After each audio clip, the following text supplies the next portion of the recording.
Welcome to dynamic coaching centre. So இப்போ இந்த வீடியோவில் வந்து பார்த்திங்க அப்படின்னா நம்ம நியூமரிக்கல் மெத்தட் வந்து பார்த்திங்க அப்படின்னா GATE previous year past question papers வந்து சால்வ் பண்ணிகிட்ருக்கோம். ஸோ அதோட கண்டினியூஷன் தான் இது. ஸோ இது வந்து part 3 of the video. So இதுக்கு முன்னாடி பார்ட் 1 பார்ட் 2 பார்க்காதவங்க வந்து ஃபஸ்ட்டு அதை பார்த்துருங்க. ஸோ இப்போ இந்த கொஷின் வந்து பார்த்திங்க அப்படின்னா 1998 ட்ரிபிள் டிபார்ட்மெண்ட்டுக்கு கேட்டிருக்காங்க. So the value of integral 1 to 2 1/x dx computed using Simpson's rule. So வெறுமனா சிம்சன்ஸ் ரூல்னு சொன்னாங்கன்னா 1/3 ரூல் வந்து நம்ம அப்ளை பண்ணிக்கலாம். With step size of h equal to 0.25 is அப்படின்னு சொல்லி 4 ஆப்ஷன் கொடுத்துருக்காங்க.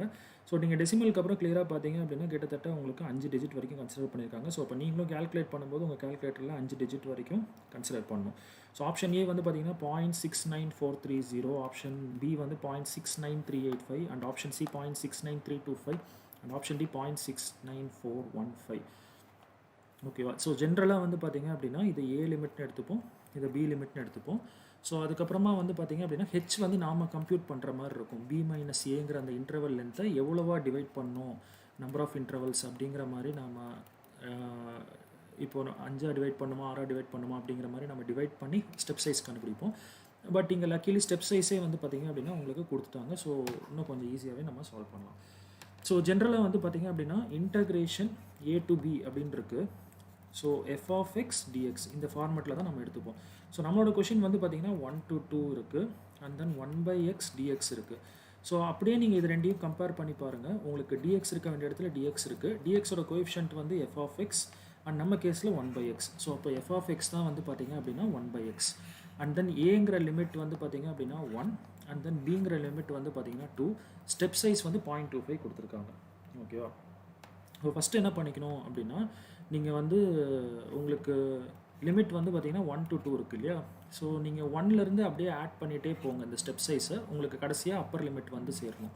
ஸோ இப்போ வந்து பார்த்திங்க அப்படின்னா ஃபஸ்ட்டு 1லேருந்து ஆரம்பிக்கிறோம், அடுத்தது ப்ளஸ் 0.25 பண்ணுறோம். ஸோ தட் 1.25 வருது. இப்போ இந்த 1.25லேருந்து ஒரு 0.25 ஆட் பண்ணோம் 1.50, இதுலேருந்து ஒரு 0.25 ஆட் பண்ணோம் 1.75, அதுலேருந்து ஆட் பண்ணோம் 0.25 அப்படின்னா அப்பர் லிமிட் 2ஓட முடிஞ்சிடும் உங்களுக்கு. நெக்ஸ்ட்டு வந்து பார்த்திங்க அப்படின்னா உங்களுக்கு எஃப் ஆஃப் எக்ஸ் கண்டுபிடிக்கணும். ஓகேவா? ஸோ எஃப் ஆஃப் எக்ஸ் அப்படிங்கிறது என்ன சொல்லியிருக்காங்க அப்படின்னு பார்த்தீங்க அப்படின்னா 1/x அப்படிங்கிற மாதிரி நமக்கு சொல்லியிருக்காங்க. ஏன்னா அதுதான் வந்து நமக்கு கொஷினில் கொடுத்துருக்காங்க. ஸோ அப்போது நம்ம எஃப் ஆஃப் எக்ஸை நம்ம கேல்குலேட் பண்ணுறோம். எப்படி கேல்குலேட் பண்ணுறோம்? 1/x. இப்போ எக்ஸ் வேல்யூ வந்து பார்த்திங்க அப்படின்னா 1. அப்போ எஃப் ஆஃப் எக்ஸ் வேல்யூ எப்படி கேல்குலேட் பண்ணணும்? 1/1.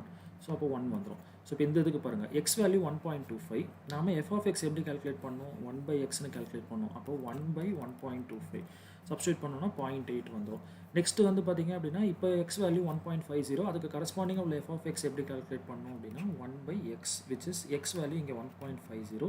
ஸோ அப்படி பண்ணும்போது இந்த ஆன்சர் வந்துடும். ஸோ இதே மாதிரி நம்ம பண்ணி டேப்லெட் காலம் ரெடி பண்ணிக்கிறோம்.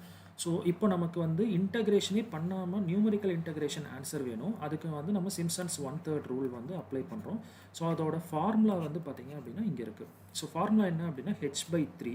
ஸோ ஹெச்ங்கிறது ஸ்டெப் சைஸ் இன்ட்டு இந்த இடம் கேர்ஃபுல்லாக இருக்கணும். ஸோ இப்போ இங்கே பார்த்தீங்க அப்படின்னா ஃபஸ்ட்டு வர்ற அந்த எஃப் ஆஃப் எக்ஸ் அப்படிங்கிறதோட ஃபஸ்ட்டு வேல்யூ வந்து நம்ம y0ன்னு எடுத்துப்போம்.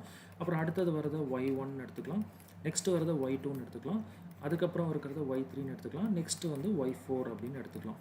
ஓகேவா? ஸோ இதில் y0 அப்படிங்கிறது வந்து ஃபஸ்ட் வேல்யூ அண்ட் y4 அப்படிங்கிறது வந்து லாஸ்ட் வேல்யூ. ஸோ இந்த ஃபார்முலாவில் வந்து பார்த்திங்க அப்படின்னா எப்படி போட்டிருப்பாங்க அப்படின்னா ஸ்டெப் சைஸ் பை 3, இந்த 1/3 இருக்கிறதுனால தான் இது பேர் 1/3 rule, multiplied by first plus last term. First term என்னது? y0, லாஸ்ட் டேர்ம் வந்து y4. அவ்வளோதான். இதை ஒன்ஸ் யூஸ் பண்ணியாச்சுன்னா அதுக்கப்புறம் ஃபர்தராக யூஸ் பண்ணக்கூடாது. மறந்தும் எஃப் ஆஃப் எக்ஸ் வேல்யூக்கு பதில் எக்ஸ் வேல்யூவை போட்டுறாதீங்க, அது தப்பு. நம்ம எக்ஸை வச்சு எஃப் ஆஃப் எக்ஸ் கம்ப்யூட் பண்ணிவிட்டு எஃப் ஆஃப் எக்ஸ் ஆன்சர்ஸை தான் நம்ம யூஸ் பண்ணுவோம். F of X is nothing but y அப்படின்னு சொல்லலாம். அதனால தான் நம்ம y0, y1, y2, y3, y4ன்னு போட்டிருக்கோம். ஸோ நெக்ஸ்ட் ஃபார்முலாவில் வந்து என்ன டேர்ம் வருதுன்னு பார்த்தீங்க அப்படின்னா 2 times ஆஃப் ஈவன் ஆர்டினேட்ஸ். இப்போ நீங்கள் வந்து y0 யூஸ் பண்ணிட்டீங்க, அதை ஃபர்தராக யூஸ் பண்ணக்கூடாது. y4ம் யூஸ் பண்ணிட்டீங்க, அதான் லாஸ்ட் டேர்ம், அதுவும் ஃபர்தராக கன்சிடர் பண்ணக்கூடாது. இப்போ உங்ககிட்ட இருக்கிறது 3 டேர்ம் தான், y1, y2 அண்ட் y3. இதில் எது ஈவன் டேர்ம்னு பார்த்தீங்கன்னா y2. ஸோ 2 அப்படிங்கிறதுக்கு ப்ராக்கெட்டுக்குள்ளே நீங்கள் போட வேண்டியது வந்து ஈவன் டேர்ம். சப்போஸ் உங்களுக்கு வேறு ஏதாவது ஒரு ஈவன் டேர்ம் இருந்ததுன்னா அதை ப்ளஸ் பண்ணி போட்டுக்கணும். இங்கே வேறு எந்த ஈவன் டேர்மும் இல்லை. அதுக்கப்புறமா ஆட் டேர்ம்ஸ் என்னென்ன இருக்குதுன்னு பார்க்கணும். y1 அண்ட் y3 இது ரெண்டையும் ஆட் பண்ணி 4ஆல் மல்டிப்ளை பண்ணிக்கணும். ஸோ இதுதான் வந்து ஃபார்முலா. ஸோ ஃபார்முலா நீங்கள் புரிஞ்சுக்கிற விதம் என்ன அப்படின்னா ஆட் டேர்ம்ஸ் எல்லாம் ஆட் பண்ணி 4ஆல் மல்டிப்ளை பண்ணணும், ஈவன் டேர்ம்ஸ்லாம் ஆட் பண்ணி 2ஆல் மல்டிப்ளை பண்ணணும், ப்ரொவைடட் ஃபஸ்ட்டு டேர்மையும் லாஸ்ட் டேர்மையும் கன்சிடர் பண்ணக்கூடாது, அதை தனியாக ஆட் பண்ணி முன்னாடி வச்சிருக்கணும். எல்லாத்தையுமே h/3ங்கிற டேர்மால் டிவைட் பண்ணணும். அண்ட் ஹெச் வேல்யூ நமக்கு தெரியும். ஸோ இதெல்லாம் சப்ஸ்டியூட் பண்ணி கம்ப்யூட் பண்ணி பார்த்தோம் அப்படின்னா நமக்கு 0.69325 வருது. 5 டிஜிட்ஸ் வரைக்கும் கன்சிடர் பண்ணணும், பிகாஸ் ஆப்ஷனில் எல்லாமே அப்படி தான் கொடுத்துருந்தாங்க. ஸோ கரெக்ட் ஆன்சர் வந்து பார்த்தீங்க அப்படின்னா உங்களுக்கு ஆப்ஷன் சி. ஸோ இது ஒரு டேரக்ட் 2 மார்க் கொஷினுக்கு கேட்கலாம். இப்போ இருக்கிற இதுக்கு வந்து பார்த்திங்க அப்படின்னா 2 மார்க் கொஷின்ஸ் கேட்கலாம். பாருங்கள், இதுலேயே நிறைய ட்விஸ்டட் கொஷினும் இருக்குது. இதே சிம்சன்ஸ் 1/3 ரூல் யூஸ் பண்ணி, trapezoidal ரூல் யூஸ் பண்ணி நம்ம நியூமெரிக்கல் இன்டெகிரேஷன் எவாலுவேட் பண்ணுறதுக்கு கொஞ்சம் ரீசன்ட் பாஸ்ட் இயர்ஸில் வர கொஷின் பேப்பர்ஸில் வந்து கொஞ்சம் ட்விஸ்ட் பண்ணி கேட்பாங்க. அதையும் நம்ம பார்க்கலாம். இப்போ நெக்ஸ்ட் கொஷின்குள்ளே போகலாம். ஸோ இது ஸ்டாண்டர்டு ஒரு 1 mark question. Newton Raphson method நம்ம நிறைய பார்த்தோம் உங்களுக்கு பாஸ்ட் வீடியோஸில். It is to be used to find the roots of the equation. Correct. Newton Raphson method is use to find out the roots of the equation. And f dash of x அப்படிங்கிறது derivative of the function f அப்படின்னு வச்சுக்கோங்க. Method converges, எப்போ அந்த method வந்து ஆன்சரை கொடுக்கும் அப்படின்னு கேட்டிருக்காங்க. அதுக்கு என்ன கண்டிஷன்னு கேட்டிருக்காங்க. 1999 கம்ப்யூட்டர் சயின்ஸ் டிபார்ட்மெண்ட்டுக்கு கேட்டிருக்காங்க. Gate question. ஸோ ஆப்ஷன்ஸ் வந்து பார்த்தீங்கன்னா 4 ஆப்ஷன்ஸ் கொடுத்துருக்காங்க. ஆப்ஷன் ஏ வந்து பார்த்தீங்கன்னா it always converges. Option B if and only if the function is a polynomial. Polynomial அப்படின்னா அல்ஜிப்ரிக் ஃபார்மெட்டில் வந்து இருக்கணும். x0 x + 2x², இந்த மாதிரி இருக்கிற ஒரு அல்ஜிப்ரிக் டேர்ம் இருந்தால் மட்டும் தான் கன்வர்ஜ் ஆகும்னு சொல்லியிருக்காங்க. அண்ட் தேர்ட் ஆப்ஷன் வந்து பார்த்தீங்கன்னா இஃப் f of x0ங்கிறது initial guess value is less than 0. And option D வந்து none of the above. So இந்த 4 ஆப்ஷனில் எந்த ஆப்ஷன் கரெக்ட் அப்படின்னு கேட்டிருக்காங்க with respect to Newton Raphson method 1999 GATE for computer science. So correct option வந்து பார்த்தீங்க அப்படின்னா ஆப்ஷன் டி எதுவுமே கிடையாது ஆக்சுவலாக. ஏன்னா நியூட்டன் ராப்சன் ஃபார்முலா வந்து எப்போ கன்வர்ஜ் ஆகும் அப்படின்னா இந்த இனிஷியல் அப்ராக்சிமேஷனாக நம்ம எடுக்கிறோம் பார்த்தீங்கன்னா இனிஷியல் கெஸ் வேல்யூ x0 அது வந்து சஃபிஷியன்ட்லி க்ளோஸ் டு த ரூட்டாக இருக்கணும். ஃபார் எக்ஸாம்பிள் எனக்கு வந்து √2 ஆன்சர் வந்து 1.414 அப்படிங்கிறது தெரியும். பட் நான் நியூமெரிக்கலாக அப்ரோச் பண்ணும்போது ஃபஸ்ட்டு நான் ஒரு கெஸ் வேல்யூ எடுப்பேன். அந்த கெஸ் வேல்யூ வந்து x0ன்னு சொல்லுவேன். அது வந்து should be numerically very close to this அப்படின்னு சொல்கிறாங்க. ஸோ எவ்வளோ தூரம் க்ளோஸாக இருக்கணும் அப்படின்னா ஸோ அதுக்கு தான் இந்த கண்டிஷன். கொடுத்துருக்கிற function multiplied by f'' of x, அதாவது 2 டைம் அதே ஃபங்க்ஷனை டிஃபரன்ஷியேட் பண்ணி மல்டிப்ளை பண்ணுற அந்த ஆன்சருக்கு மாட் எடுக்கணும். மாட்னா சைனை கன்சிடர் பண்ண தேவையில்லை. Should be less than 1 time differentiation of the same function f' of x whole square. ஓகேவா? இந்த கண்டிஷனை கண்டிப்பாக சாட்டிஸ்ஃபை பண்ணணும். அப்போ தான் இந்த மெத்தட் மூலமாக நம்ம ரூட்ஸை கண்டுபிடிக்க முடியும். Or otherwise the answer will converge.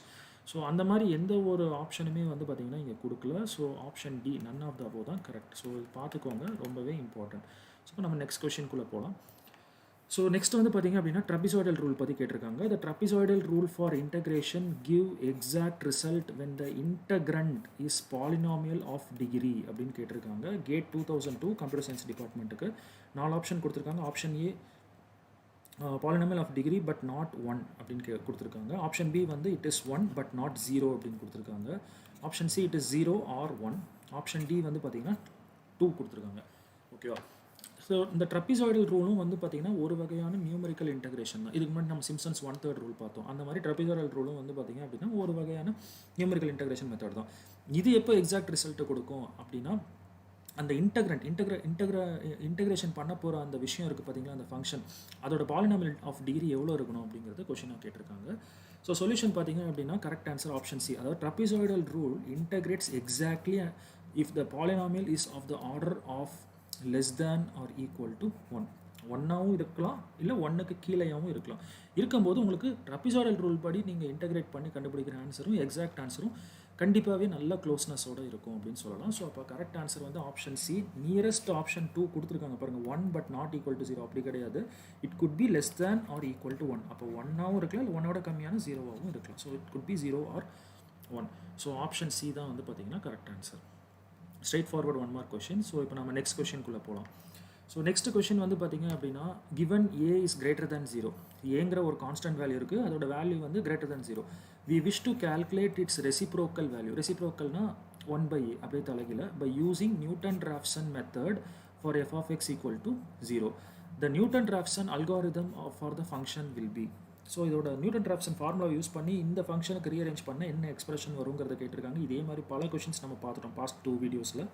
So one such question தான் இந்த கொஷினும். இது வந்து 2005 இயரில் வந்து பார்த்திங்க அப்படின்னா கேட்டிருக்காங்க. அண்ட் ஆப்ஷன் ஏ வந்து பார்த்திங்கன்னா x(x) k+1. நம்ம x(n+1) போடுவோம் யூஸ்வலாக. இங்கே k+1 போட்டிருக்காங்க, which is equal to half into x(k) previous value plus a divided by x(k). So அதே மாதிரி ஆப்ஷன் பி வந்து பார்த்திங்க அப்படின்னா x(k+1) equal to x(k) plus a/2 into x(k²). And option C வந்து x of x k plus 1 equal to 2 into x of x k minus a into x of x k square. And option D, x of x k plus 1 equal to x of x k minus a by 2 into x of x k square. Okay, so இந்த 4 ஆப்ஷனில் எது correct அப்படின்னு கேட்டிருக்காங்க. So நம்ம சொல்யூஷனுக்குள்ளே போகலாம். So first நமக்கு தெரியும் கொஷினில் என்ன கொடுத்துருக்காங்களோ அதை நம்ம எக்ஸ்ன்னு எடுத்துக்கணும். ஸோ அப்போ x is equal to the reciprocal of the constant 1/a. So அடுத்தது நம்ம என்ன பண்ணலாம் அப்படின்னா எக்ஸ் இஸ் ஈக்குவல் டு 1/aன்னு இருக்குது பார்த்தீங்களா. நமக்கு டிஃப்ரென்ஷியேட் பண்ணுறதுக்கு ஏதாவது ஒரு டேர்ம் வேணும். ஸோ அதனால் நான் என்ன பண்ண போகிறேன் அப்படின்னா இதை அப்படியே மாற்றி ரீஅரேஞ்ச் பண்ணிக்கிறேன். ஸோ இந்த ஏவை இந்த சைட் கொண்டு வந்துடுறேன், எக்ஸை இந்த சைட் கொண்டு வந்துடுறேன். So that A is equal to 1/x அப்படிங்கிற மாதிரி வந்துடும். இப்போ நான் இந்த டேர்மையும் இந்த சைட் கொண்டு வந்துட்டு ஒரு ஈக்குவேஷனாக ஃபார்ம் பண்ணுறேன். ஓகேவா, இல்லை இந்த டேர்ம் இந்த சைட் கொண்டு வந்தாலும் சரி. ஸோ அப்போ 1/x minus a equal to 0ன்னு ஃபார்ம் பண்ணிக்கிறேன். ஸோ இதுதான் வந்து என்னோட ஃபங்க்ஷன் எஃப் ஆஃப் எக்ஸ். ஓகேவா, ஸோ அப்போது எஃப் ஆஃப் எக்ஸ் அப்படிங்கிறது வந்து பார்த்தீங்க அப்படின்னா எனக்கு 1/x மைனஸ் ஏ வருது. ஸோ இப்போ நான் இதை ஒரு டைம் டிஃப்ரென்ஷியேட் பண்ணணும், எஃப் டேஷ் ஆஃப் எக்ஸ். ஓகேவா, ஸோ கான்ஸ்டன்ட்டை டிஃப்ரென்ஷியேட் பண்ணால் 0 ஆயிரும் நமக்கு தெரியும். இந்த எக்ஸை டிஃப்ரென்ஷியேட் பண்ணுறதுக்கு நம்ம என்ன பண்ணுறோம் அப்படின்னா இந்த எக்ஸு கீழே இருக்குது. ஸோ முதல்ல நம்ம அதை மேலே கொண்டு போயிடுறோம். அப்போ எக்ஸ் பவர் -1 ஆயிரும். ஸோ ஜென்ரலாக எக்ஸ் ஸ்கொயரோட டிஃப்ரென்சியேஷன் என்ன பண்ணுவோம், பவரை கீழே கொண்டு வந்துட்டு எக்ஸ் மேலே என்ன பவர் இருக்கோ அதோட ஒரு பவர் மைனஸ் பண்ணி போட்டுப்போம். ஓகேவா, ஸோ அதே மாதிரி தான் இங்கேயும் பண்ணுறோம். இந்த மைனஸை முன்னாடி கொண்டு வந்துடுறேன். 1 போட்டாலும் ஒன்று தான், போடலனாலும் ஒன்று தான். எக்ஸ் பவர் மேலே மறுபடியும் ஒரு இருக்கிற பவரில் ஒரு பவர் மைனஸ் பண்ணிக்கணும். ஸோ அப்போ வந்து பார்த்திங்கன்னா -x பவர் -2 வருது. இதை திருப்பி வேணால் -1 கீழே கொண்டு வந்துடலாம், எக்ஸ் பவர் -2. அப்போ எக்ஸ் ஸ்கொயர்னு வந்துடும். ஸோ அதுதான் இங்கே சப்ஸ்டியூட் பண்ணியிருக்கோம். ஸோ எஃப் ஆஃப் எக்ஸும் எஃப் டேஷ் ஆஃப் எக்ஸும் எப்படியும் கண்டுபிடிச்சி வச்சுக்கணும். அப்புறம் நியூட்டன் ராப்சனோட ஃபார்முலாக்குள்ளே போகிறோம். X of X n+1, but உங்களுக்கு ஆப்ஷனில் ஃபுல்லாக k+1 இருந்தது. So x of x n minus f of x n by f dash of x n. So இப்போ நம்மக்கிட்ட வந்து பார்த்திங்க அப்படின்னா எஃப் ஆஃப் எக்ஸ் இருக்குது, which is 1/x minus a. So நமக்கு எஃப் ஆஃப் எக்ஸ்என் வேணும், விச் மீன்ஸ் எக்ஸ் இருக்கிற இடத்துலலாம் நம்ம எக்ஸ்என் சப்ஸ்டியூட் பண்ணிக்கணும். அப்போ 1/xn மைனஸ் ஏ. ஸோ அடுத்தது வந்து பார்த்திங்கன்னா அப்படின்னா f dash of x. F dash of x வந்து பார்த்திங்க அப்படின்னா நமக்கு ஆன்சர் வந்து -1/x ஸ்கொயர் இருந்தது. So f dash of x n அப்படின்னா -1/xn ஸ்கொயர். கரெக்டாக. ஸோ அது ரெண்டையுமே நம்ம இந்த ரெண்டு இடத்துலையும் சப்ஸ்டியூட் பண்ணிக்கலாம். நெக்ஸ்ட்டு வந்து பார்த்திங்க அப்படின்னா இதை அப்படியே மேலே கொண்டு வந்து நம்ம சிம்பிளிஃபை பண்ண போகிறோம். ஓகேவா, அதே மாதிரி இங்கேயும் எல்சிஎம் எடுத்து பண்ணலாம். ஸோ பண்ணும்போது வந்து பார்த்திங்க அப்படின்னா சிம்பிளிஃபை பண்ணும்போது எக்ஸ் ஆஃப் எக்ஸ் n+1 என்ன ஆன்சர் வருதுன்னா 2xn minus AXN square. So இதே விஷயத்தை நம்ம கேலையும் எழுதிக்கலாம். ஸோ அப்போ x of x k+1 equal to 2 into x of x k minus a into x of x k square. So இப்போ correct answer வந்து பார்த்திங்க அப்படின்னா உங்களுக்கு ஆப்ஷன் சி. ஓகேவா, ஸோ ஆப்ஷன் சி தான் கரெக்ட் ஆன்சர். இது ஒரு ஸ்டாண்டர்ட் கொஷின், நியூட்டன் ராப்சன் எப்போவுமே பல தடவை கேட்டிருக்காங்க. இப்போ நம்ம நெக்ஸ்ட் கொஷினுக்குள்ளே போகலாம். ஸோ இது அதே தான், எக்ஸாக்டாக சேம் கொஷினோட ரெப்பிட்டேஷன் தான் 2005. ஓகேவா, so when a is greater than 0 we wish to calculate the reciprocal value of 1/a by using Newton-Raphson method for f of x equal to 0 அப்படின்னு கொடுத்துருக்காங்க. for a is equal to 7, suppose அந்த கான்ஸ்டன்டோட value 7 இருந்தது அப்படின்னா starting initial guess value 0.2 இருந்துச்சுன்னா the first two iteration will be, first ஐட்ரேஷனில் கிடைச்ச answer second ஐட்ரேஷனில் கிடைச்ச answer அப்படின்னு சொல்லி காமா போட்டு கொடுத்துருக்காங்க. 4 option, option A, B, C and D. Option A 0.11, 0.1299. So இங்கே உங்களுக்கு டெசிமலுக்கு அப்புறம் எத்தனை டிஜிட்ஸ் இருக்கோ அத்தனை டிஜிட் வரைக்கும் நீங்களும் கன்சிடர் பண்ணணும். ஸோ அதே மாதிரி உங்களுக்கு 4 ஆப்ஷன்ஸ் கொடுத்துருக்காங்க. ஸோ இப்போ நம்ம என்ன பண்ணுறோம் அப்படின்னா போன டைம் என்ன பண்ணோமோ அதே மாதிரியே அப்படியே சம்மை நாம சப்ஸ்டியூட் பண்ணி கொண்டு வரலாம். And if you want you can take this 1/a to be n அப்படிங்கிற ஒரு நம்பர், இல்லை 1/a வச்சுக்கலாம் போன டைம் பண்ண மாதிரி. ஸோ அப்புறம் நியூட்டன் ராப்சன் ஃபார்முலாவுக்கு போய் நம்ம கண்டுபிடிச்ச இந்த விஷயத்தை எல்லாத்தையுமே சப்ஸ்டியூட் பண்ணி அந்த ஃபார்முலாவுக்கு ரீஅரேஞ்ச் பண்ணி கொண்டு வந்துடும். ஸோ இதுதான் நம்ம போன சம்மோட ஆன்சராக நம்ம பார்த்தோம், எக்ஸ் ஆஃப் எக்ஸ் n+1. ஓகேவா, ஸோ இப்போ நம்மளோட இனிஷியல் கெஸ் வேல்யூ வந்து பார்த்திங்கன்னா 0.2 அண்ட் ஏ வேல்யூ வந்து 7 அப்படிங்கிறது கொஷினில் கொடுத்துட்டாங்க. ஸோ இப்போ நான் என்னுக்கு பதிலாக நான் என்ன போட்டோம் அப்படின்னா எனக்கு ஃபஸ்ட் ஆன்சர் வரும்னு பார்க்கணும். நம்மக்கிட்ட x0 இருக்குது, அது கொஷின்லேயே கொடுத்துட்டாங்க 0.2. இப்போ எனக்கு அடுத்த எக்ஸ் வேல்யூ என்னது x1 வேணும். ஸோ நம்மக்கிட்ட ஃபார்முலா என்ன இருக்குன்னா n+1 இருக்குது. அப்போ n-க்கு 0ன்னு போட்டேன் அப்படின்னா 0 + 1 1 வந்துடும். ஸோ x1 ஆன்சர் வந்துடும். ஸோ அப்போ இந்த இடத்துலையும் நான் என்ன பண்ணுறேன் அப்படின்னா 0ன்னு சப்ஸ்டியூட் பண்ணுறேன். ஸோ அப்போ x0 நமக்கு x0 ஆன்சர் தெரியும் அண்ட் ஏ ஆன்சரும் தெரியும். சப்ஸ்டியூட் பண்ணோம் அப்படின்னா x1 கிடச்சிடும். ஸோ திருப்பி நான் அகைன் இந்த ஃபார்முலாவுக்கு போகிறேன். இப்போ என்கிட்ட x1 ஆன்சர் இருக்குது, எனக்கு அடுத்தது என்ன வேணும்னா x2. ஸோ அப்போ n+1 இருக்குது. நான் இப்போ இங்கே என்னுக்கு என்ன போட்டால் எனக்கு 2 வரும் அப்படின்னா 1 போட்டால் வரும். கரெக்டாக. ஸோ அப்போ n இருக்கிற இடத்துலலாம் 1 சப்ஸ்டியூட் பண்ணிக்கிறேன். ஸோ அப்போது x1 ஸ்கொயர் இப்படி வந்துருமா. ஸோ x1 ஆன்சர் நமக்கு இருக்குது, அதை சப்ஸ்டியூட் பண்ணிக்கலாம். ஏ ஆன்சர் இருக்குது. ஸோ போட்ட ஆன்சர் கண்டுபிடிச்சாச்சு. இதுதான் அவங்க கேட்குற ஐட்ரேஷன் ஆன்சர்ஸ். 0.12 ஒரு ஆன்சர், 1392 ஒரு ஆன்சர். ஸோ அப்போ கரெக்ட் ஆப்ஷன் வந்து பார்த்தீங்க அப்படின்னா ஆப்ஷன் பி 0.12 0.1392. ஸோ இந்த மாதிரி ஐட்ரேஷனோட வேல்யூவை கூட கேட்கலாம். ஸோ இந்த மாதிரி பெரிய சம் கேட்க மாட்டாங்க அப்படிங்கிற மாதிரி நம்ம இது பண்ண வேணாம். ஏன்னா இப்போலாம் Gauss elimination, Gauss Jordan, Gauss Seidel methods கூட கேட்குறாங்க. Gauss Jacobian methods, 2 numerical methods இருக்குது, சால்விங் சைமல்டேனியஸ் ஈக்குவேஷன். ஸோ அது கூட கேட்குறாங்க. என்ன பண்ணுறாங்க அப்படின்னா எனக்கு 3வது ஐட்ரேஷனோட ஆன்சர் என்ன, 2வது ஐட்ரேஷனோட ஆன்சர் என்ன அப்படிங்கிற மாதிரி கேட்குறாங்க. 2 மார்க் கொஷின்லேயே கேட்குறாங்க. ஸோ அதனால் இதை கண்டிப்பாக பார்க்கணும், பார்த்து வச்சுக்கோங்க. ரெண்டுமே சிமிலராக தான் இருந்தது, இந்த கொஷினும் ப்ரீவியஸ் கொஷினும். ஸோ இப்போ நாம நெக்ஸ்ட் கொஷின்குள்ளே போகலாம். ஸோ நெக்ஸ்ட் கொஷினும் வந்து பார்த்திங்க அப்படின்னா நியூட்டன் ராப்சன் தான். Starting from x not equal to 1 இந்த இனிஷியல் கெஸ் வேல்யூ வச்சுட்டு 1 step Newton Raphson method in solving the equation x³ + 3x - 7 = 0 gives the next value x1 as 2005ல மெக்கானிக்கல் இன்ஜினியரிங்க்கு கேட்டிருக்காங்க. இது ஐஐடி மெட்ராஸ் செட் பண்ண கொஷின் பேப்பர். அண்ட் நம்மக்கிட்ட வந்து பார்த்திங்க அப்படின்னா நம்மக்கிட்ட x1ங்கிற அடுத்த ஐட்ரேஷன் ஆன்சர் கேட்டிருக்காங்க. 4 ஆப்ஷன் கொடுத்துருக்காங்க. ஃபர்ஸ்ட் ஆன்சர் வந்து பார்த்திங்கன்னா x1 = 0.5, second option B x1 = 1.406, and third option x1 = 1.5, and option D வந்து x1 = 2. ஓகேவா? ஸோ இப்போ நம்ம வந்து நியூட்டன் ராப்சன் மெத்தடுக்குள்ளே நம்ம போகலாம். ஸோ கொடுத்துருக்க கொஷினை f(x) அப்படின்னு எடுத்துப்போம். அண்ட் தென் f'(x) என்னன்னு கண்டுபிடிப்போம் ஒரு டைம் டிஃபரன்ஷியேட் பண்ணி. ஸோ x³ டிஃபரன்ஷியேட் பண்ணால் 3x², 3x டிஃபரன்ஷியேட் பண்ணால் 3, கான்ஸ்டன்ட்டை டிஃபரன்ஷியேட் பண்ணால் 0. இனிஷியல் கெஸ் வேல்யூ 1 அப்படின்னு கொடுத்துருக்காங்க. ஸோ நியூட்டன் ராப்சன் ஃபார்முலா போகிறோம். ஸோ ஆஸ் யூஷுவல் நம்மக்கிட்ட f(x) இருக்குது. கொஷினில் கொடுத்தது x³ + 3x - 7. நமக்கு f(xn) வேணும். ஸோ x இருக்கிற இடத்துலலாம் xn சப்ஸ்டியூட் பண்ணிக்கணும்.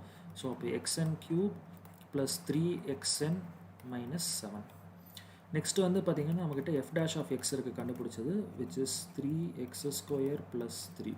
ஸோ f'(xn) அப்படின்னா அகைன் x இருக்கிற இடத்துலலாம் xn சப்ஸ்டியூட் பண்ணிக்கணும். அப்போ 3xn² + 3.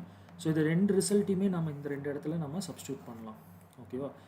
ஸோ அதே மாதிரி வந்து பார்த்திங்க அப்படின்னா நமக்கு வந்து இப்போது x0 தெரியும். ஸோ அடுத்தது x1 அப்படிங்கிறத கொஷினில் கேட்டிருக்காங்க. அப்போ n-க்கு பதிலாக 0 சப்ஸ்டியூட் பண்ணால் தான் நமக்கு x1 வரும். ஸோ அப்போ இந்த இடத்துலையும் 0, இந்த இடத்துலையும் 0, இந்த இடத்துலையும் 0. ஸோ அப்போ உங்ககிட்ட என்ன வந்திருக்கும் அப்படின்னு பார்த்தீங்க அப்படின்னா f(x0) / f'(x0) அப்படின்னு வந்திருக்கும். ஓகே, நமக்கு x0 வேல்யூ கொஷினில் கொடுத்துருக்காங்க. f(x0) நம்ம கண்டுபிடிக்கணும். நம்மக்கிட்ட f(xn) இருக்குது, which is xn³ + 3xn - 7. இப்போ நமக்கு f(x0) வேணும். ஸோ இப்போ xn இருக்கிற இடத்துலலாம் x0. ஸோ அப்போ x0³ + 3x0 - 7. x0 ஆன்சர் நமக்கு தெரியும், கொஷினில் கொடுத்துருக்காங்க, which is 1. ஸோ அதை நம்ம இந்த இடத்துலலாம் சப்ஸ்டியூட் பண்ணி இந்த ஆன்சர் என்னன்னு கண்டுபிடிக்கிறோம். அதை நம்ம இந்த இடத்துல சப்ஸ்டியூட் பண்ணிக்கிறோம். நெக்ஸ்ட் அதே மாதிரி f'(x0) நமக்கு f'(x) அப்படிங்கிறது நமக்கு தெரியும், கொஷினில் நம்ம கண்டுபிடிச்சிருக்கோம் 3x² + 3. இப்போ நமக்கு f'(x0) வேணும். ஸோ இப்போ x இருக்கிற இடத்துலலாம் x0 ஆர் xn இருக்கிற இடத்துலலாம் x0. ஸோ இப்போ 3x02 + 3 அண்ட் x0 ஆன்சர் 1ன்னு தெரியும். சப்ஸ்டியூட் பண்ணி அந்த வர ஆன்சரை இந்த இடத்துல சப்ஸ்டியூட் பண்ணிக்கிறோம்.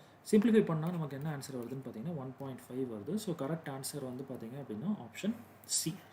ஸோ இந்த மாதிரி கொஷின்ஸ் எல்லாமே நிறையா தடவை கேட்டிருக்காங்க. இது கொஞ்சம் பார்த்துக்கோங்க. நியூமெரிக்கல் மெத்தட்ஸ் பொறுத்த வரைக்கும் ஸ்கோரிங் பாயிண்ட் ஆஃப் வியூவில் ஈஸியாக தான் இருக்கும். கொஞ்சம் ட்விஸ்டட் மாடல்ஸ் ரீசன்ட் பாஸ்ட் இயர்ஸ்க்குள்ளே வரும். நம்ம இப்போ தான் 2000 சம்திங் இயர் கொஷின் பேப்பர்ஸ் வந்து நம்ம பார்த்துட்ருக்கோம். இனிமேல் வர வந்து பார்த்தீங்க அப்படின்னா உங்களுக்கு லேட்டஸ்ட் பாஸ்ட்டில் எப்படி ட்விஸ்ட் பண்ணி கேட்டிருக்காங்கிறது எல்லாமே நம்ம பார்த்து முடிச்சோம். ஸோ இது வரைக்கும் பாருங்கள், டவுட்ஸ் எதுனா கேளுங்க. நம்ம நெக்ஸ்ட் கிளாஸில் வந்து பார்த்தீங்க அப்படின்னா நம்ம கண்டினியூ பண்ணுவோம். தேங்க்யூ.